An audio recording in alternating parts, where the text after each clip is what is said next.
తెలంగాణలో ఎక్కువ లోక్సభ సీట్లు గెలుచుకోవాలని ఆరాటపడుతున్న బీజేపీ అందుకు తగ్గట్టుగానే దూకుడు ప్రదర్శిస్తోంది.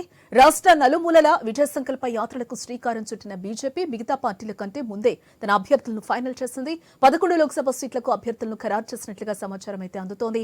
ప్రజాదరణ, ఎన్నికల్లో విజయావకాశాలు, సామాజిక వర్గం ప్రాతిపదికన సర్వేల ఆధారంగా అభ్యర్థులను ఫైనల్ చేశారు.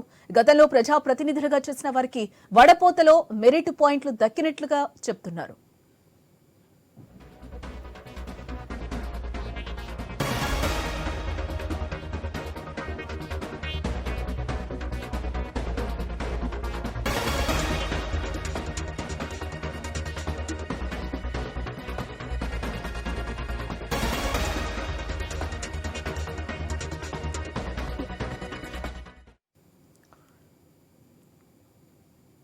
తెలంగాణలో బీసీ, ఎస్సీ, ఎస్టీ వర్గాలకు అత్యంత ప్రాధాన్యం ఇవ్వడం ద్వారా వచ్చే అసెంబ్లీ ఎన్నికలకు రూట్ మ్యాప్ వేసుకున్న బీజేపీ అందుకు తగ్గట్టుగానే లోక్సభ అభ్యర్థులను ఖరారు చేస్తున్నట్లుగా తెలుస్తోంది. మొదటి జాబితాను మొత్తం సామాజిక న్యాయ సాధన ప్రామాణికాలకు అనుగుణంగా రూపొందించారు.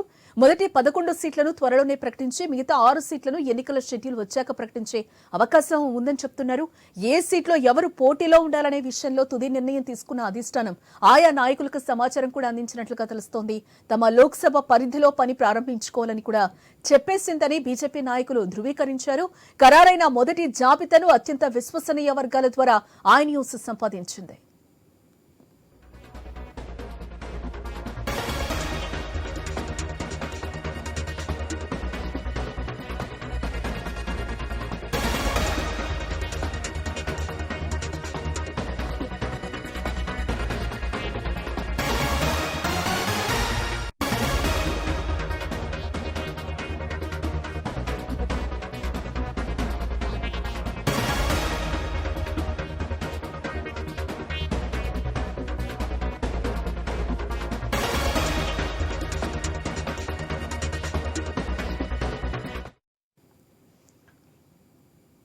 ఫస్ట్ లిస్ట్ లోనే 4 సిట్టింగ్లకు అవకాశం కల్పించాలని బీజేపీ నిర్ణయించింది. మొదటి జాబితాలోనే 4 బీసీ అభ్యర్థుల పేర్లు ప్రకటించడం ద్వారా తెలంగాణలో పెద్ద సంఖ్యలో ఉన్న బీసీల ఆదరణ పొందాలని బీజేపీ స్కెచ్ వేసింది.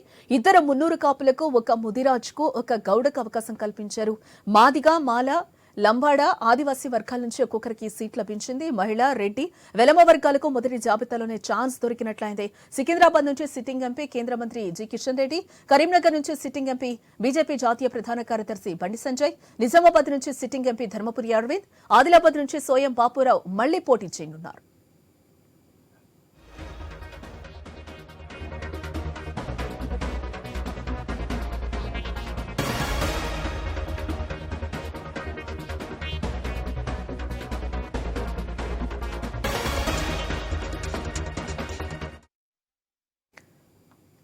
మల్కాజ్గిరి నుంచి మాజీ మంత్రి ఈటెల రాజేందర్, మెదక్ నుంచి మాజీ ఎమ్మెల్యే రఘునందన్ రావు, చేవెళ్ల నుంచి మాజీ ఎంపీ కొండ విశ్వేశ్వరరెడ్డి, భువనగిరి నుంచి మాజీ ఎంపీ పూర నర్సయ్య గౌడ్, మహబూబ్ నగర్ నుంచి మాజీ మంత్రి బీజేపీ జాతీయ ఉపాధ్యక్షులు టీకే అరుణ, వరంగల్ నుంచి మాజీ ఎమ్మెల్యే బీజేపీ ఎస్సీ సెల్ రాష్ట్ర అధ్యక్షుడు కొండటి శ్రీధర్, మహబూబాబాద్ నుంచి బీజేపీ ఎస్టీ సెల్ రాష్ట్ర మాజీ అధ్యక్షుడు హుస్సేన్ నాయక్ పేర్లను పార్టీ అధిష్టానం ఇప్పటికే ఖరారు చేసినట్లుగా తెలుస్తోంది. ఈ మేరకు ఆయా అభ్యర్థులకు ఢిల్లీ నుంచి వర్తమానం అందినట్లుగా కూడా సమాచారం అయితే అందుతోంది. పోటీ చేయడానికి అవసరమైన ఏర్పాట్లు చేసుకోవాలని కూడా సూచన అందిందని బీజేపీ సీనియర్ నాయకులు ఒకరు ధృవీకరించారు. మొదటి జాబితాలోనే ఛాన్స్ కొట్టేసే వారిలో బండి సంజయ్, అలాగే ధర్మపురి అరవింద్, ఈటెల రాజేందర్, బూర నర్సయ్య గౌడ్లు బీసీ సామాజిక వర్గాలకు చెందిన వారుగా తెలుస్తోంది. ఇక ఇదే అంశానికి సంబంధించిన మరింత సమాచారం మా స్పెషల్ కరెస్పాండెంట్ సునీల్ లైవ్ ద్వారా అందిస్తారు. ఎస్ సునీల్, ఈసారి సర్వేల ఆధారంగానే అభ్యర్థుల్ని ఖరారు చేసింది అని కూడా తెలుస్తోంది, ఏంటి?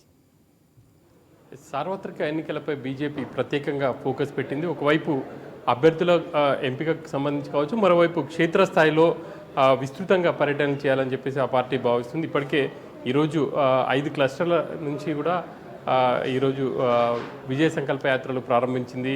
అందులో వరంగల్ క్లస్టర్కి సంబంధించి మేడారం జాతర కారణంగా మిగతా 4 క్లస్టర్లో ఇటు యాత్రలు అయితే ప్రారంభమయ్యాయి. మోడీ ఈ 10 ఏళ్లలో సాధించిన విజయాల్ని ప్రజల్లోకి బలంగా తీసుకెళ్లాలని చెప్పేసి ఆ పార్టీ భావిస్తుంది. ఇక ఒకవైపు పార్టీ క్షేత్రస్థాయిలో ఇలా ఉంటే, మరోవైపు అభ్యర్థుల ఎంపికకు సంబంధించి కూడా ఈసారి ఆచితూచి అడుగులు వేస్తుంది. అన్ని సామాజిక వర్గాలకు సంబంధించి పరిగణలోకి తీసుకొని సీట్ల కేటాయింపు కూడా చేస్తుందని చెప్పేసి చెప్పుకోవాలి. ఇప్పటికే దాదాపుగా ఆ మెజార్టీ పార్లమెంట్ స్థానాలకు సంబంధించి ఒక క్లారిటీకి వచ్చినట్టుగా కూడా ఆ పార్టీ నేతలైతే చెప్తూ ఉన్నారు. గత ఎన్నికల్లో బీజేపీ నుంచి 4 అభ్యర్థులు తెలంగాణలో విజయం సాధించారు. ఈసారి మెజారిటీ సీట్లను సాధించే దిశగా బీజేపీ పక్కా వ్యూహంతో ముందుకు వెళ్తుందనే చెప్పాలి. ముఖ్యంగా కేంద్రం కూడా దక్షిణాది రాష్ట్రాలపై స్పెషల్గా ఫోకస్ పెట్టడం, అందులో భాగంగా తెలంగాణలో ఇంకా ఎక్కువగా స్థానాలను సాధించే దిశగా ఆ పార్టీ ప్రయత్నాలు అయితే చేస్తుంది. ఇక అభ్యర్థులకు సంబంధించి గత ఎన్నికల్లో విజయం సాధించినటువంటి 4 ఎంపీలను మళ్ళీ తిరిగి అదే స్థానాల నుంచి పోటీ చేసే అవకాశాలు అయితే స్పష్టంగా కనిపిస్తున్నాయి. కరీంనగర్ నుంచి బండి సంజయ్, అదేవిధంగా సికింద్రాబాద్ నుంచి రాష్ట్ర అధ్యక్షుడు కిషన్ రెడ్డి, నిజామాబాద్ నుంచి ధర్మపురి అరవింద్, ఆదిలాబాద్ నుంచి సోయం బాబురావు, ఈ 4 కూడా గత ఎన్నికల్లో విజయం సాధించారు. ఈసారి కూడా వాళ్ళకు దాదాపుగా టికెట్లు కన్ఫర్మ్ అని చెప్పేసి చెప్పుకోవచ్చు. ఇక మిగిలిన స్థానాలకు సంబంధించి ఇక చూస్తే రిజర్వ్డ్ స్థానాలు ప్రత్యేకంగా ఇటు మహబూబాద్, వరంగల్, అదేవిధంగా పెద్దపల్లి ఈ నియోజకవర్గాలకు సంబంధించి చూస్తే మహబూబాద్ స్థానానికి సంబంధించి గతంలో అక్కడి నుంచి గత ఎన్నికల్లో ఎమ్మెల్యే అభ్యర్థిగా ఆ పార్టీ నుంచి పోటీ చేసిన హుసేన్ నాయక్ ఈసారి ఆయన తన అభ్యర్థిత్వాన్ని పరీక్షించుకోబోతున్నారు. ఎంపీగా ఆయనకు ఎక్కువగా టికెట్ ఇచ్చే ఛాన్సెస్ అయితే కనిపిస్తున్నాయి. ఇక వరంగల్కి సంబంధించి 3 పేర్లు అయితే బలంగా వినిపిస్తున్నాయి. వర్ధన్నపేట మాజీ ఎమ్మెల్యే కొండేటి శ్రీధర్, అదేవిధంగా ఎంఆర్పిఎస్ రాష్ట్ర అధ్యక్షుడు అంటే వ్యవస్థాపక అధ్యక్షుడు మందకృష్ణ మాదిగతో పాటు రిటైర్డ్ ఐపీఎస్ అధికారి కృష్ణప్రసాద్, ఈ 3 పేర్లు వినిపిస్తున్నాయి. ఈ 3లో ఎవరికి టికెట్ దక్కుతుంది అనేది అయితే చూడాలి. ఇక మిగిలిన స్థానాలకు సంబంధించి సీనియర్ నేతలు అయితే పోటీ పడుతున్నారు. జనరల్ స్థానాల్లో మల్కాజ్గిరికి సంబంధించి అక్కడ పోటీ చాలా తీవ్రంగా ఉంది. అక్కడ నుంచి మాజీ మంత్రి గతంలో హుజరాబాద్ నుంచి పోటీ చేసినటువంటి ఎమ్మెల్యేగా పోటీ చేసి ఓడిపోయిన ఈటల రాజేందర్ కావచ్చు, అదేవిధంగా మాజీ ఎమ్మెల్సీ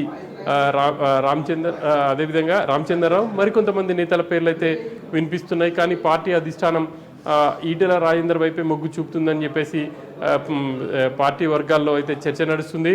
ఇక మెదక్కి సంబంధించి కూడా అక్కడ పోటీగా ఉన్నప్పటికీ గత ఎన్నికల్లో పోటీ చేసినటువంటి అభ్యర్థి రఘునందన్ ఉన్నారు. ఆయన వైపే పార్టీ హైకమాండ్ మొగ్గు చూపే అవకాశాలు అయితే ఉన్నాయి. ఇక జహీరాబాద్కి సంబంధించి కూడా అక్కడ చాలామంది కొత్తగా అభ్యర్థులు ఉన్నారు. వాళ్ళు పోటీ చేసేందుకైతే ఆసక్తి చూపుతున్నారు. మొన్నటి వరకు ఉమ్మడి సంగారెడ్డి జిల్లా అధ్యక్షుడిగా పోటీ చేసినటువంటి జిల్లా అధ్యక్షుడు ఉన్న వాళ్ళు కావచ్చు, అదేవిధంగా కామారెడ్డి జిల్లా అధ్యక్షుడిగా పనిచేసిన వాళ్ళు, వీళ్ళందరూ కూడా ప్రస్తుతం అక్కడి నుంచి పోటీ చేసేందుకైతే ఆసక్తి చూపుతున్నారు. ఈసారి కొత్త అభ్యర్థిని జహీరాబాద్ నుంచి రంగంలోకి దింపాలని చెప్పేసి పార్టీ భావిస్తుంది. ఇక మహబూబ్నగర్ జిల్లాకు సంబంధించి ఇప్పటికే డీకేఆర్ ఆమె జాతీయ ఉపాధ్యక్షురాలుగా ఉన్నారు.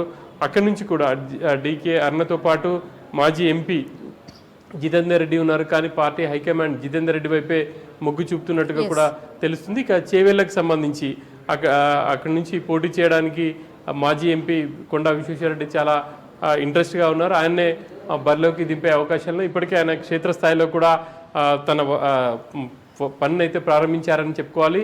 ఇక మిగతా స్థానాలకు సంబంధించి కూడా పోటీ చాలా తీవ్రంగా ఉన్నప్పటికీ అన్ని సామాజిక వర్గాలను పరిగణలోకి తీసుకొని బీజేపీ అభ్యర్థులను ప్రకటించే అవకాశం ఉంది. నోటిఫికేషన్ కంటే ముందే అభ్యర్థులను ప్రకటించి ఇటు ఎన్నికల క్షేత్రంలోకి దిగాలని చెప్పేసి ఆ పార్టీ భావిస్తుంది.